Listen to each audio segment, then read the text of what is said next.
Salafatu. La suma pasta. Pasta Mike. Paftay na pizza Mike. Paftay na nulani. So ifo manuia.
Mafuta mai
Ele tuani tai fu amene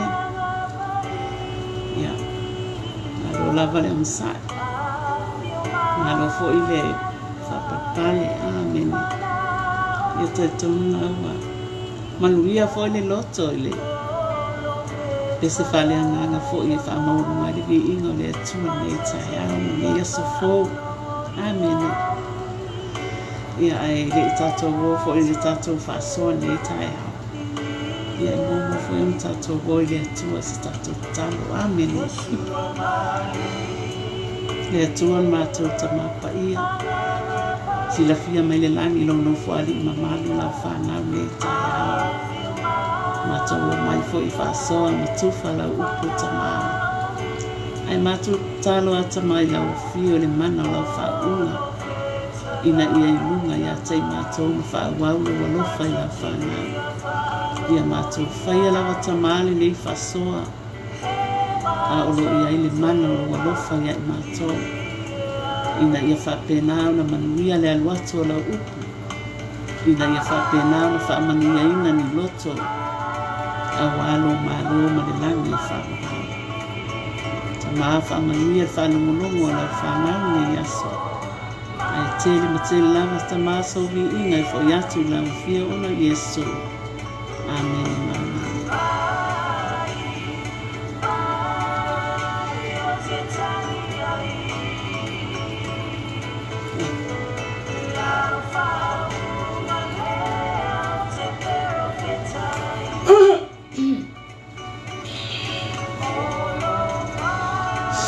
Yeah. The one about to fall. It's a failure. Yeah. E fatalo fatua fo meia so foi e deu fafonga mas o mai moa ia mole malona o tato uma ia o te fia e fatalo faile ia mawanu so tato watu o sa moa amene ia o te fatalo fatu fo ile pa ia le mamalu le ofenga na pa ia na tu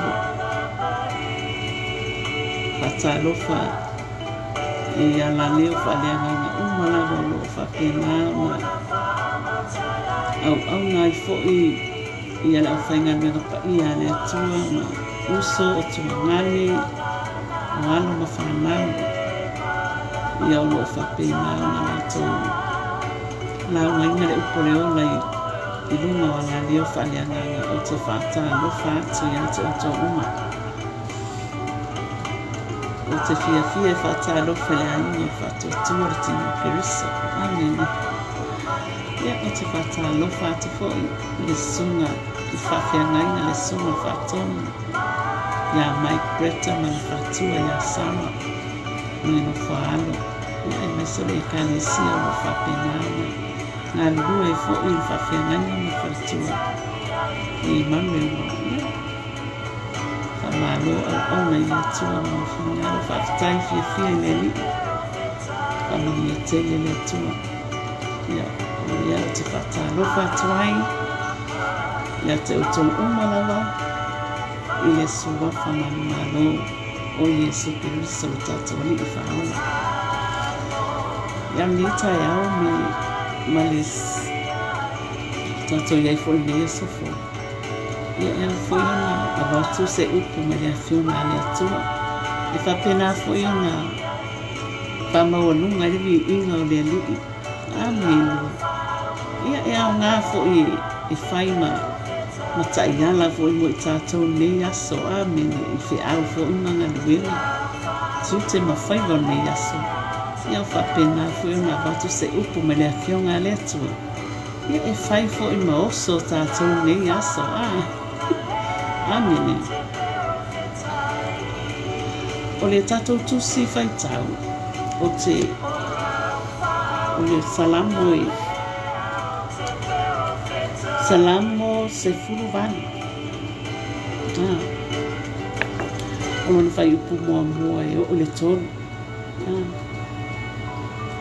mai o le salamo o le auauna a le alii o tavita na fai atu i le alii o upu o le nei pese i le aso na laveaʻi mai ai le alii a te ia ai lima o ina ita mai a te ia malava atua ma le lima o saulu o whape atu le alii loo malosi o te alofa lava i ati oe o le alii o loo papa ia ma loo olo ma loo whaola o loo atua o loo papa o te whaatuatua i ate ia o loo talitaa ma le nifo o loo olatanga o loo olo maualuma o te wala au le alii e tau ona vi ia o ia o le whaolaina iau e wai tamai a tea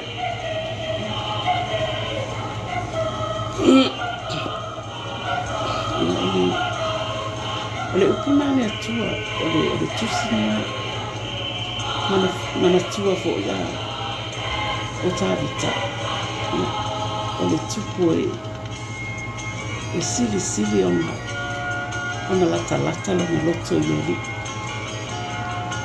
o le tupu e tele fo i ona whare tonu ma ona vai ai sa sili ona pii le loto o le tupu le tavita i le alii pefe ona fai mai fetalaina a le o maua tavita le atalii o Iese e tutusa o maua loto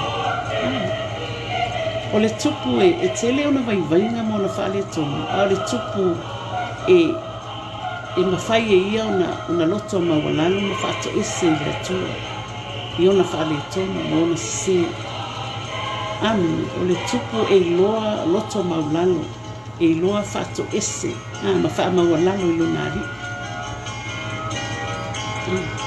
o le mele pese ai tavita ma whaafitai atu tavita i le atua ona o le lavea ina o ia mai e na ita i ate ia mai ona whiri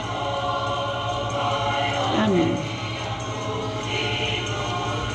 o mele e naunau ai ia tavita i le aria o mai pe ona naunau foi o le aile vaitafi whapena ona naunau o tavita i le atua amen ona sasili ona alofa le atua i taimi o le tupu lavea ina mai o ia i mea taua te tele o mea sa whapena na la matia ai le ola o tavita e sa whapena na lavea ina i le ao marosi o le alii ona o le tangata sa whapena ona lofa i le atua malona loto atoa o lona malosi atoa sa whapena ona au na atuai i le atua amen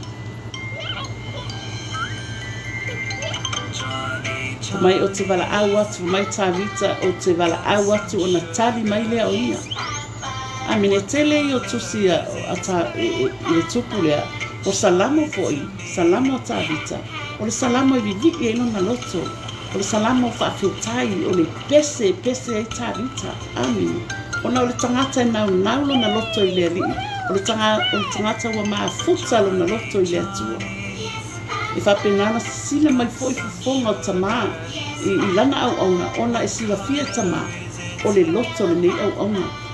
Amen. A mai lai a tātou upu ia o le tusi le salamu. Wa o le salamu a tā vita. Sa batu ai lona loto whaafitai le li. Ona lo lawe a ina o ia. Mai ona fili. Pa mai o ia o lo papa o lo olo mawalunga. O upu ia whapena ona pese tuai tā vita. Ma tatala tuai lona loto i le li. Ona o lona loto whaafitai le atua.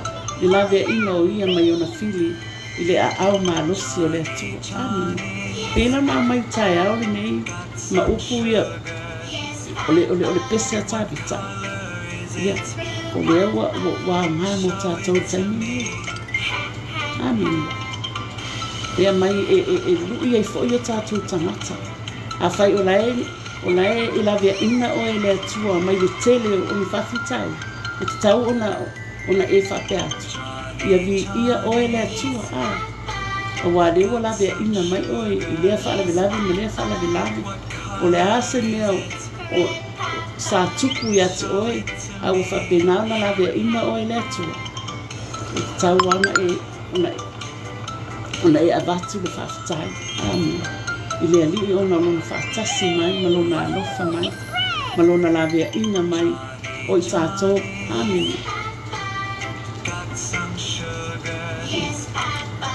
O le atua o lo tātou papa ia ma lo tātou o lo mawalunga. Amen.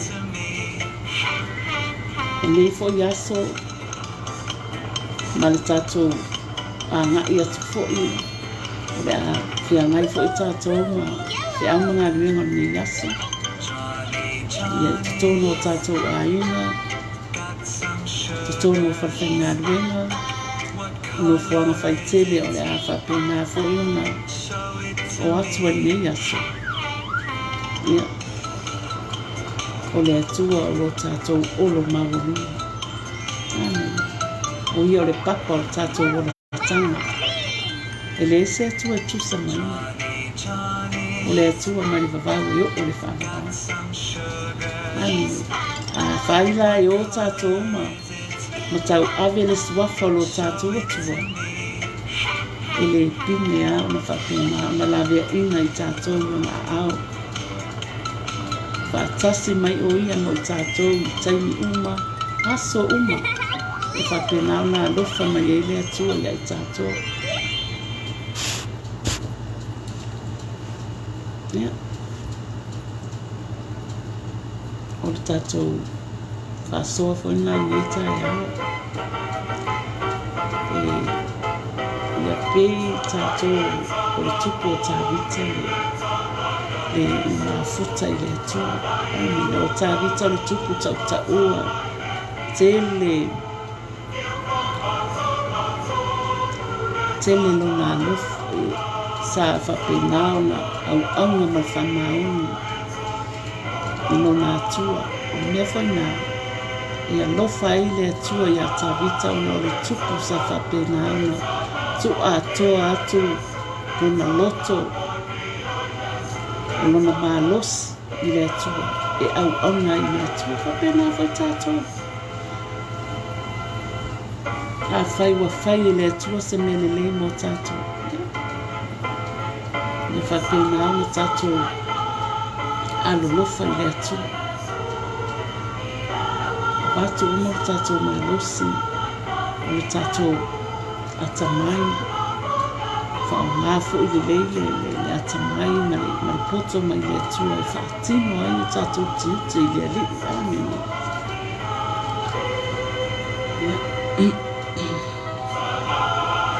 O le tātou whaasoana ne tai.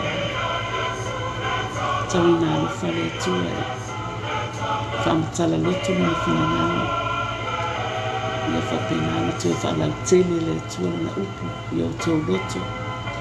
Ia, ai mai se fo i o mātou, tātou marawa. Ia whapena ana tue whaamatala loto na i atua na upu ki tōna tātou. Na ia tue whapena ana te tala mai na whinangana. Ina ia whapena ana tātou maua na mawia me ana leina i atua. Ia. o le upu ale fulafula i aso tatou sala vali fo'i ma le atua nei aso tatou wō ma le atua taula lo fatuatua ia Iesu Keriso na ngāwenga ma ea na whai lumu i satana tafe mai ele manuia tono o tatou waina tono whawhainga wenga ono fuanga i te ari e nei aso whapena ma tafe ele toto Iesu Keriso ina ia whamanuia mai tatou lavia ina i tatou le mana o na rana pa ia awai whamanu mai pēra na nganga lima i tatou o le alama ni o tatou whale tonu o ani o tatou vaivaina i neila mlani ai le abe se ai le alofa o le atua ia i tatou ia o tatou whasoa ni ngā ni tai o le upu foi nā le atua wa vatu e whapena o na teu lo roto na upu a whai mai tāwita o te teu a o fionga i lo roto nei o wang salatu ia te o amen ese le leo o le atuko o tāwita anu talo sia i pin uma tātou o tāwita amen ia manu te le ina ni yaso fi amma lena ili alofa mea lena le tuna fata alofa atu le suna fafenaina ya tito luaimu fafitai mafuta mai fata alofa atu foi le uso au lelea se o uso pele au kema fiu o kema fiu talofa sista fafitai mafuta mai fafitai langolango pamanuia le tua fafitai tele lausunga pasta mai le fatasi mai fafitai langolango pamanuia le tua le aina ia watu po ia le ia ngani fafitai i mai a te fo i le fola ni tai au o te whawhitai atu ai ia i lato malawa sa whaatasi mai nuna nei pokalawa a nei au nanga whawhitai so mai whawhianaina mo lato whaletua whawhitai atu fo i uso matua ngane pele i lea li whawhitai langolango whawhitai a whaatasi mai whawhitai fo i awa o ti a kono sa mafuta mane tai au whawhitai atu fo i a soalo whawhitai mafuta mai ia whamanu ia tele le atua ia te utu me yaso ia i lunga ia te utu uma le anofa tuanua mai le atua ina ia vi ia tama una Yesu tama wa i ulu whasoa lau whanau tama whawhitai tele tama i lau upu a mai a wao ngai mātua ka whaatupu ai peoru mātua wola whaatuatua i lau whio whamanuia mai ta māmea uma lawa nei asa ia i umea uma i manuia tu maulawa i lau whio ta mālohi ina ona Yesu amen. Say forth.